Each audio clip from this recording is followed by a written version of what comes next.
This is the November 2nd Zoom session for OTC's HIS 160 class. We will be going over material relating to the evaluation of situations and ethics that should be done, as well as materials that have been covered in the previous exams.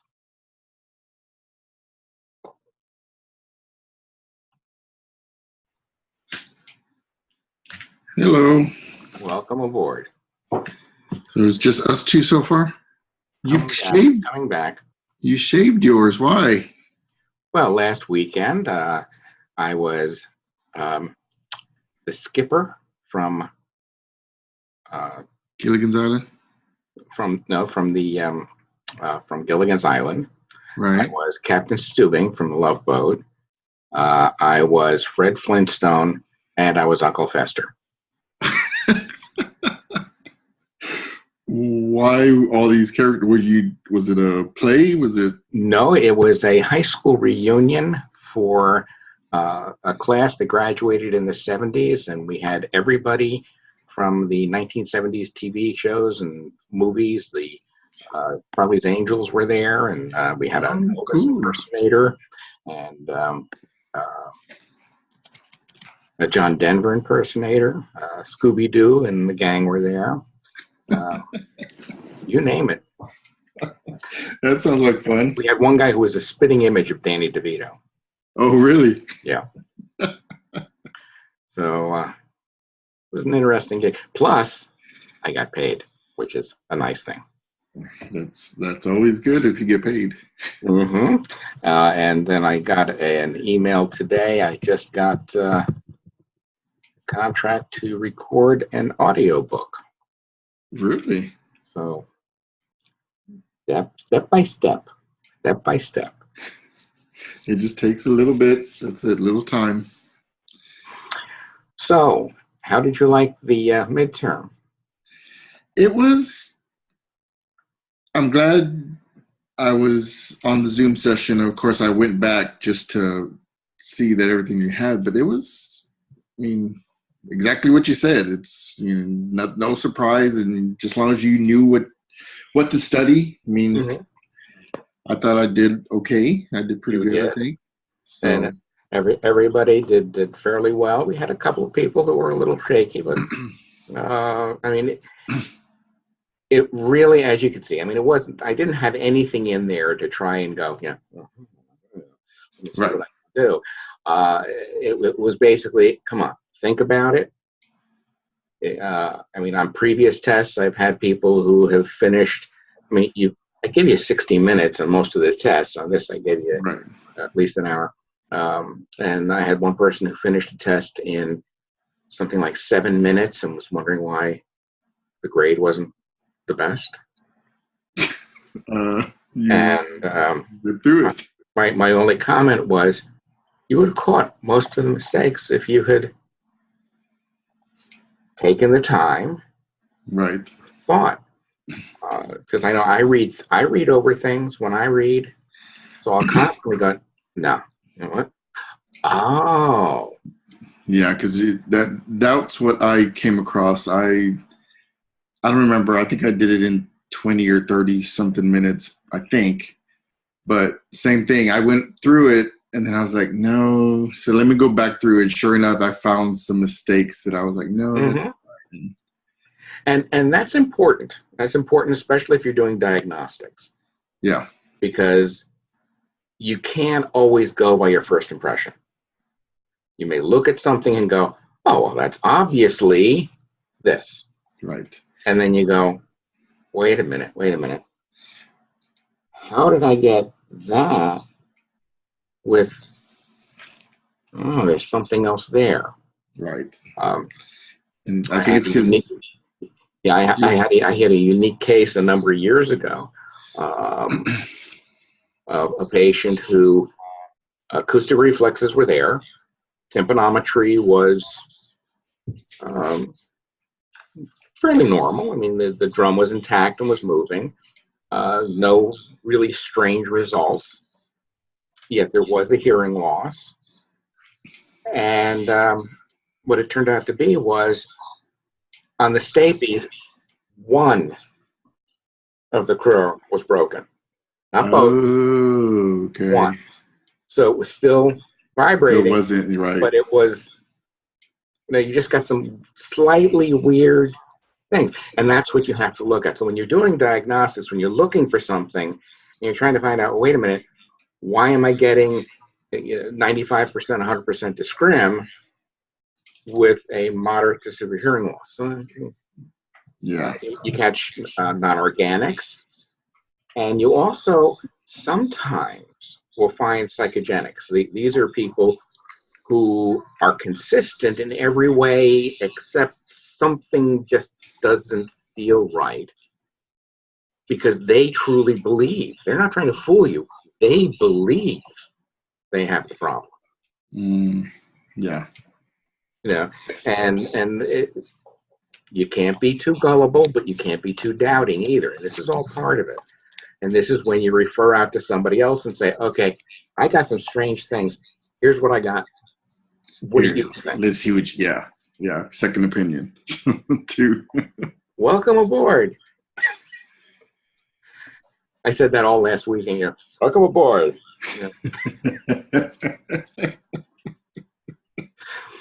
And the funny part is, when I was playing Captain Steubing, I kept telling everybody that out and back there was a dock going out into the water, and I said, yes, we're going to have a 3-hour tour, leaving from there a little bit late in the afternoon tomorrow.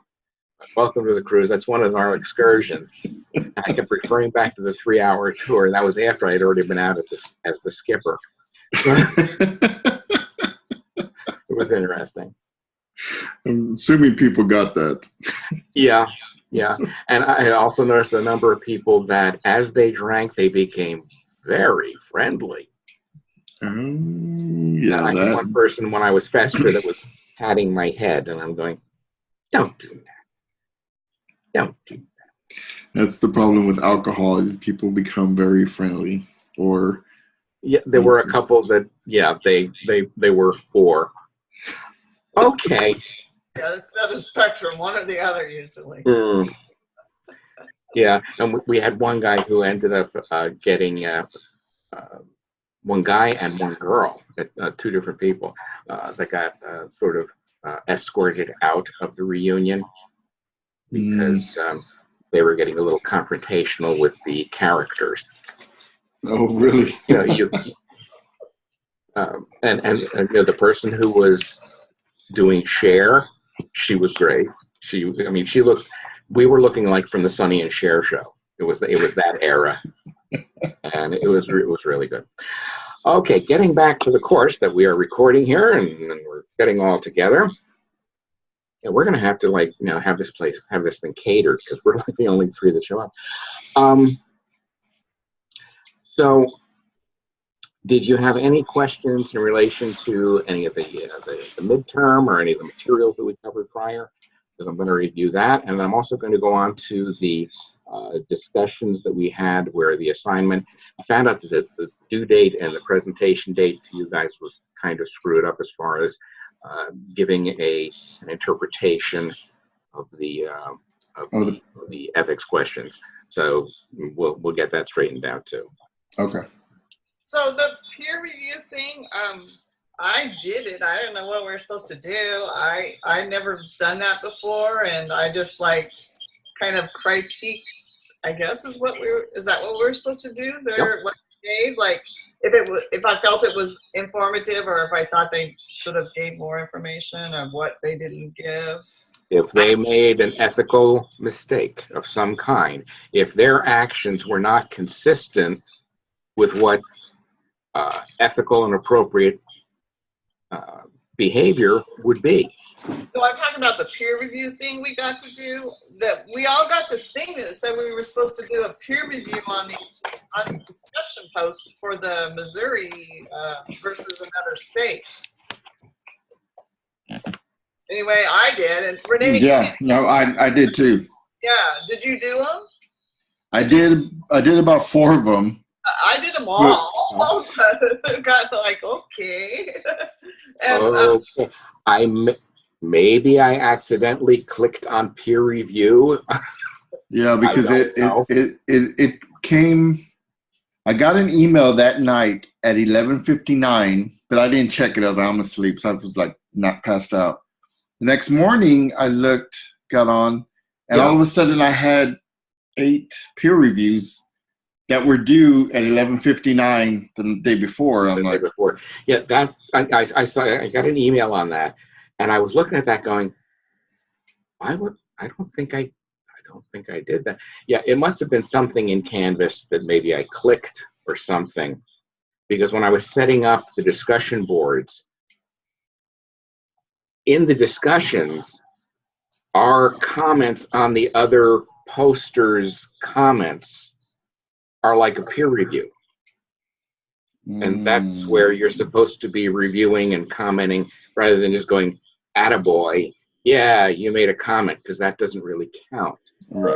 well, the peer review, I felt I could be a little more critical because I didn't think everyone else was going to see it. Like on someone that say didn't give all the information, say Mhm. they didn't tell you the fees or something. They just said this. I said, Right. no, you should have compared the fees, or you should have did on the temporary permit. A lot of them didn't talk about the temporary permit process. Right. And because the temporary permits are different state to state. In Idaho, you can have it for 2 years. You can't in Missouri. Yeah. I mean, the state by state, and that was one of the things I put on a couple of comments I put on the discussion board. The big problem that I have personally is that there is no standardization nationwide. No, And you would think Right. that the national associations would try to push for that. I approached IHS, and I've talked to other people, and I've tried to get the idea across that we should have the associates as the basic educational requirement to get into the field. I mean, they just changed audiology that the AUD is the entry-level degree. So having the associates as the entry-level degree for this field, now people who are currently in practice would be grandfathered in. Right. But if somebody says, gee, I think I'll do this. I mean, we were talking before, right? I said I knew somebody who was a storm window salesman who decided he didn't like being outside, so he bought a hearing aid practice. That was it. Yeah. Did his 6-month training, and he got his license when he passed the exam, and that was it. So a quick question. You mentioned IHIS, right? Is that how you say it? IHS. IHS, International Hearing. Okay. I got a job working for hearing clinics. They have 3 facilities here, and Mhm. they're put me through that program. Right. And she said that will help me pass the test. Is that correct? The IHS distance learning program is basically it was like a correspondence type course. You're submitting, you're reading articles, and you're submitting, and that is supposed to give you a base background to understand what's going on. What the field is and what you basically need to know. And at the current point in time, most states are using that and the GED or high school diploma as the educational. So they're assuming you don't really have any exposure to it. You're getting so much more in this program than that program does. And I'm not saying there's anything wrong with it, because I am an IHS member and I know people that were on the education board. But they're trying to give you the basic idea, and if they're putting you through it and they're covering the cost of it, that's fine. Yeah. But I know a couple of states where if you have a degree, if you have the AA degree as an HIS, they still want you to take that course. Yeah. Which, to me, that would be like me going back and taking a basic audiology course now. And I don't need it. if you want to pay for it and put me through it, fine, I'll do it. I'll take naps during the class and take the course. But yeah,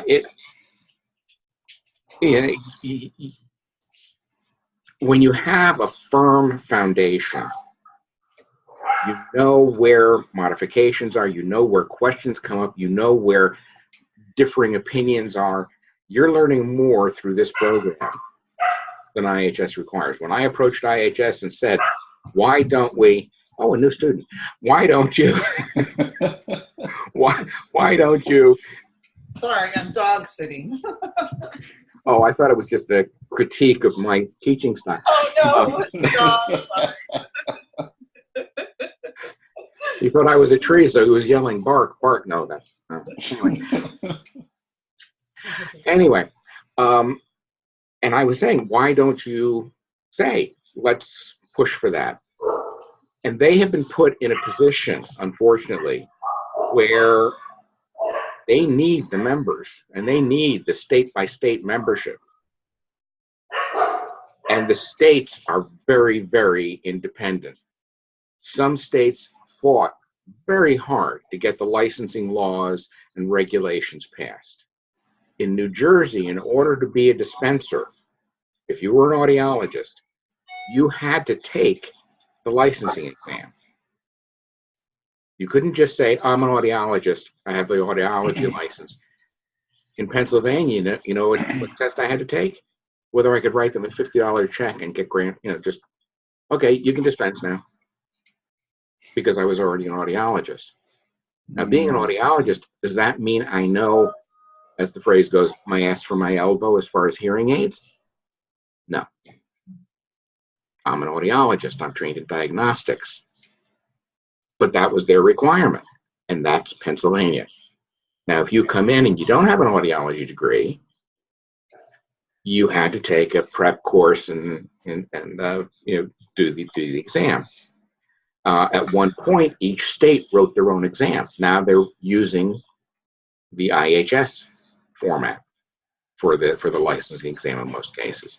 So there has been some standardization, but I really would love to see the educational requirements increase, because that would give the entire profession a step up, and it would give a much better reputation to most of the members that are in the field.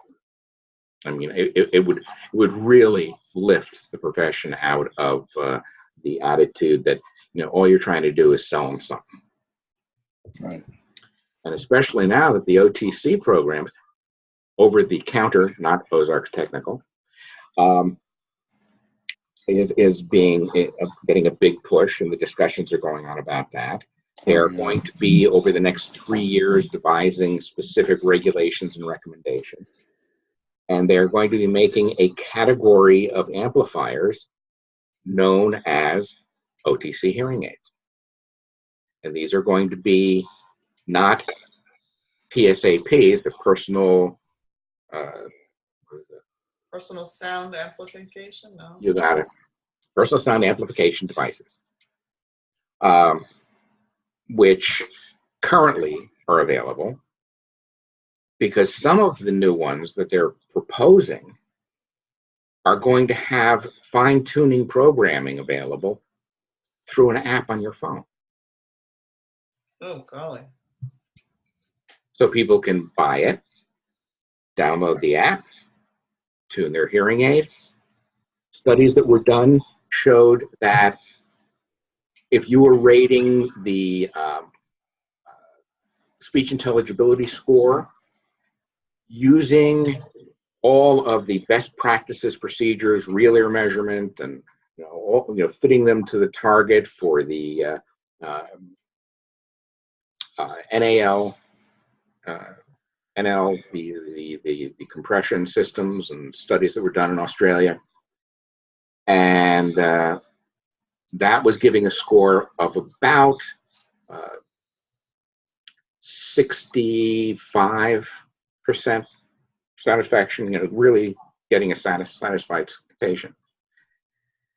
When they did it on their own and self-programmed, the score was 60. Not bad. When it was done with the manufacturer's first fit, the satisfaction rate was 38 to 44.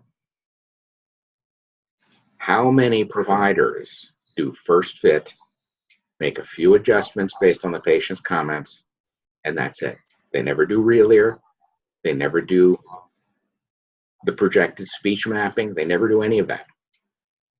Well, that's one thing I'm impressed that Idaho does require. I learned this in, that last assignment was that either before you finish the fitting or within 6 weeks of the fitting that you have to do a sound field test or a real ear measurement to prove that it's beneficial for the client.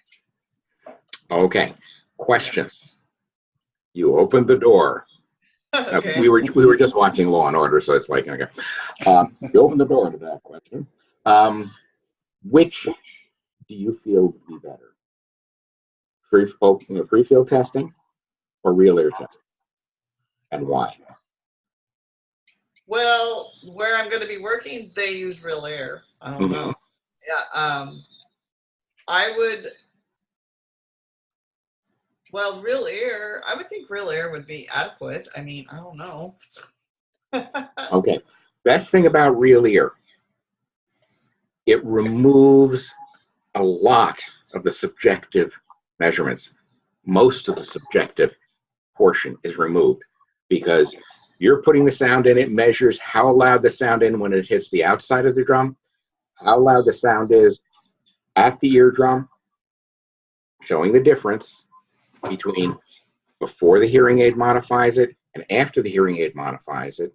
If you use running speech and you're doing speech mapping, you can see whether you're going to fit the targets. And when you fit to target, and I used to do this early on before all of this verification and validation of the success of target fitting versus non-target fitting. I would show that I can get the hearing aid fit target, and then I would make modifications for the patient to sort of ease them in. But you want to get them as close to target as you can. And the reason for that is all the studies that they've done to show the reason people are getting the hearing aids is understanding. They aren't walking around in a dead silent world and they want to hear something. They're walking around in a world that's confusing because they can understand what people are saying to them. Do you want to go to? You want to see my new car? No, it's too early to go to the local bar. Give me a call later. Okay. Getting old. No. That's what the person heard. Right. Yeah, and this is what happens. This is why most people don't think they have a hearing problem. I hear you fine. Our definitions, our marketing, our way of explaining to people what the problems are is part of the problem. And we can easily slip into jargon. It's very easy. Well, the output, I don't know what output is. Well, you're going to be getting about 30 dB gain. Okay. Is Decibel the daughter of Alexander Graham Bell? They don't know what it is. Oh, it's a logarithmic progression of power increase. Okay. Yeah. Now, if you say, all right, here's the problem. You've got a piano, and in order to understand, you need to hear the entire keyboard. I'm going to remove all of the keys from middle C up. So you're going to hear a lot of boom, boom, boom, boom, boom, boom, boom, boom, boom, boom, boom, boom, boom, boom, boom, boom, boom, boom, boom, but you're not going to hear. You're not going to hear any of that. Okay, what's the song? Boom, boom, boom, boom. I don't know. Well, maybe they can. Maybe they watched a lot of I Can Name That Tune. It's the whole thing boils down to you have to find a link, a connection to the patient. What do they do for a living? Translate it into that kind of work. Translate it into that field. if you are a stonemason. All right, well, what we've got is you're hearing most of the bricks, but you're not hearing the mortar. You're not hearing the connecting information. So you don't know whether it's level or going up or going down. Oh, well, if I give that explanation to somebody who's never touched a brick in their life, it doesn't make sense. Oh, if they're cooking, okay, I'm going to take all the sugar and sweeteners out of the kitchen, make something. Okay, and I want it to be sweet. Some people can do it, some people can't. Some people, and when you start getting into something that they understand, then you can explain it in their terms, because most people just tune it out. This is why I made a check-off list that when people left the office after receiving hearing aids, both of us signed saying that I went over how to change the battery. I went over how to clean the hearing aid. I went over how to change the wax guard in the tip of the hearing aid. And I go over the whole thing with them. That's a good idea. And I go, you sign this, I sign this, you get a copy, I keep it in the chart. So when they come in 2 weeks later, say, you never told me I had to change the batteries. How do you change battery? With your initials. Yeah, that's right. So what you're doing is you're saying, okay, I did show it to you, but you're not blaming them. You're going to go, how do you? Yeah, we did go over that because, I want to make sure I don't forget it either. But yeah, we did go over that. Let's do it again. Yeah. Again, you don't want to shame them. You don't want to belittle them, but you want verification that you did it, because that's what people do. And you're going to see in some of the questions that come up in the next assignment of what people did, and was what they did legal? Was what they did ethical? Was it moral?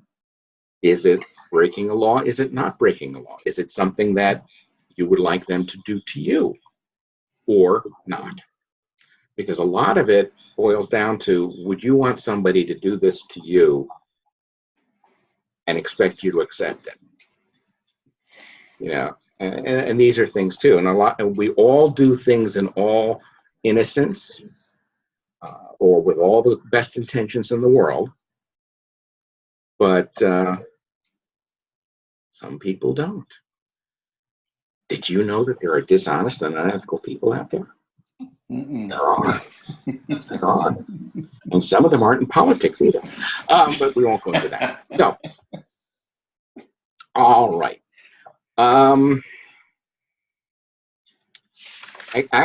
was pretty happy with the scores that most people got on the midterms and on the discussion boards. I was seeing some good points that were brought up. But as you said, on the critiques, some of the people would say something and then leave out that in one state renewing the license was $150 every 2 years, and the other state renewing your license was $500 every year. And well, I don't think I want to live there if this is what I'm going to be doing for a living. So this makes a difference too. The biggest thing is knowing where to look and what the differences are. The major differences in educational requirements, that's questioned from state to state. Experience. Some basically it's 6 months to work for somebody under their supervision, take the test. That's it. Others want you to have a year. Others want you to have, you read the book. Texas is not like that. And again, this is the biggest thing. You have to, if you're planning on moving into a state, you want to have a firm understanding of what the regulations are. Right. A lot of states do not have reciprocity because they feel that their requirements are stricter than the other states. And some of those really aren't correct. Their regulations are actually lower. But That's what they say. They're the ruling party. You have to go with what they're saying and doing. So there's no federal guidelines for a HIS, right? The only thing that the feds have were developed in the 70s, and that was as far as the medical waiver and the red flags, draining ear, pain, you must refer, you have to get a medical clearance versus a medical waiver. The putting hearing aids under the view and regulations of the FTC, well, I'm doing well today, of the FDA and the FTC, basically is making a regulation so production has to be within these guidelines. You can't have something that's going to damage the ear. Production has to have this. If you say that your hearing aid can do this, you have to have documentation to verify that it actually is doing it. Because prior to that, they might put a different color case on it and say, oh, new and improved. Oh, it looks better. It's like the cars used to do, where they put a new grille design on and say, oh, this is the new model. Well, now hearing aids have to validate that their new model has something that is significantly different than the previous generation. They can't just call it something else. They can't rename it. So that's more intended for the manufacturers than for us HIS per se. Exactly. The only regulations that came down to us was the checkoffs, the red flags, and the and then you start getting into the standard misrepresentations, and each individual state can have in the contract, the patient has the right to return the hearing aid. This must be spelled out in the exam or in the contract in a font no smaller than. They specify the font size. Yeah, they do. Idaho's was 10. Must be in there in a 10. And Idaho requires that you give them 30 days to return it. Mm-hmm. And it's interesting, and this is something that a lot of us miss. In New Jersey, it was recommended that you have a 30-day trial period. It wasn't required. Recommended. So there were dealers that had no return policy. And one particular dispenser that I'm thinking of said, I will do whatever I can in order to make it work. If they're not happy, it's their problem. That was it. There was no legal recourse because it wasn't required. Now, next state over, 30-day trial period with refund of. Come down to Florida, 30-day trial period, refund of, and you can keep no more than, and it specifies state by state by state, which makes it very confusing. Again, it would be nice if they had a standardized trial. The hard part is when you really think about it, part of the reason that the cost is as high as it is because of how involved the fitting process is and how small the fitting population is. If you as a provider fit 200 hearing aids, 300 hearing aids, 400 hearing aids a month, it's a lot. I mean, most good-sized practices, you're doing 30, 40 hearing aids a month. When you start bringing on more people, you might do more, but basically each provider is bringing in about between 20 and 40 units a month. With the testing, the fitting, and the follow-up, and we're going to run out of time here. Upgrade to Pro if I want to keep it on for an hour. Yeah, okay. Let me see if I can see this. I'll stay with that one. Okay, so we'll wrap this up quickly. Basically, And of course, that little flash. This is the wonders of being ADD. What was I talking about?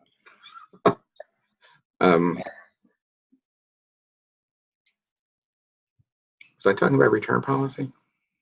Yeah. Okay. See that? You turn 69, gone. The requirement.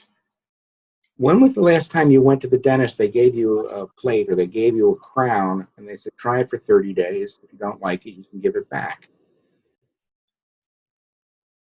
When was the last time you went to the doctor and he said, well, if you don't get better, I'll refund your money? I mean, are we a commodity or are we a health related field? And this has been a contention of mine. If you sold 300 units a month in an easy fitting method, validation, blah, blah, blah, blah, whatever, your cost would have to go down because your volume is so high. Well, I take that back. Your cost would not have to go down because there are some greedy people who will go, yes, money. But what we want to do is if you're going to provide it, the reason you charge what you charge is if you sell 15 hearing aids a month, which I think is the average for most small offices in this country, you have to pay all of your overhead out of those 15. So you can't charge $100 over cost because you're not going to be able to pay your rent or feed your family. If you sold 400, sure, I'll make the margin a little bit tighter because look how much more I'm bringing in. But you have to be able to do it properly and have it set up. So it's a catch-22. People, I won't buy it because it's too expensive. No, most people won't buy it because they've heard horrible things about it. So we've had to do a couple of things. One, find a more efficient way of providing the service. And two, finding a way of changing the image of the industry. Most of the people that I know, and we're gonna go right up to the end here, and we're going to be cut off as we are every week. I know most of the people I know in the industry care about the patients. They're trying to do the best for the patient because they feel good when they do well. When the patient does well, they feel better about themselves. And the money is part of it, but not the goal. But people don't know that because they get one person, they don't understand what it is. They don't understand what hearing aids do and how they work. So they assume it's black magic and you're just trying to rip them off. That's the image we have to change. And being more educated, being more prepared, having a firmer foundation is the better way to do it. Knowing best practices and knowing ethical behavior and using those two things, that is going to make the industry better. So this group, you're all part of this. You're part of the change. And I think we're all going to be able to survive the over-the-counter era by providing, do you remember that ad where the guy, he's always had his barbershop there, and suddenly one of those big fancy discount, shear and shave places opens up across the street, and all his customers go over there, and he has nothing to do, and they have like a special. They have $10 haircuts, and he goes, I can't do that. So you put a sign up in his window that said, I fix $10 haircuts. I've seen that. He didn't say anything bad about them. He just said, I fix them. All of a sudden, he started getting business again. Because some people were saying, well, why should I waste $10 and then come over here to get it fixed? I'll just go over here.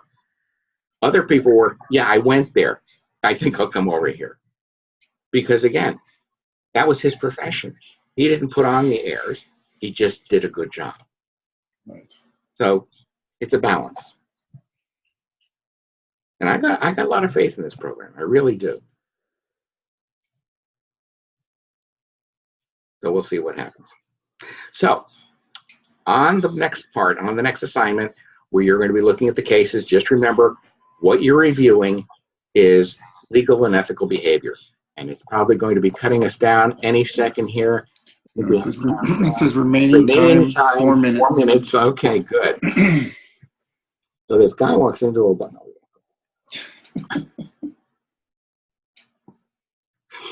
Okay. Was there anything else that you wanted to review, or should we just take a look at some of the things that are going to be coming up over the next week or so? Yeah, I guess let's go over what's coming up the next week or so. Okay. I would say. The primary thing is and this is something that you may want to do also, we're assuming that most of the examples that I give are based in Missouri, because that's where the school is. That's where we will assume that the contracts and the behavior is being done. But if you see something that you say, well, yeah, in Missouri, this would be an easy case, but in Texas, here's what would happen. I think that would be a good way to put it in and show the differences between states, but it would also show me a really basic way that you have a better understanding of the differences between state ethics. Because most of us assume ethics is, well, this is what you do where you are not compromising the patient, compromising the law. I'm not breaking the law, I'm just bending it a little bit. I mean, this is what we're seeing in many instances now in our daily lives. And it would be nice to be able to understand the difference between why it's done, how it's done, and if that is something that we would want to keep repeating and doing in our offices. Things as simple as contract law. If you write up the contract, yeah, it's a good idea to use a sample that might be provided by the state, but have your own attorney go over it. Make sure that you are protected, because the regulations that are set up by state agencies and by groups usually are for the benefit of the consumer. Well, you got to watch out for yourself.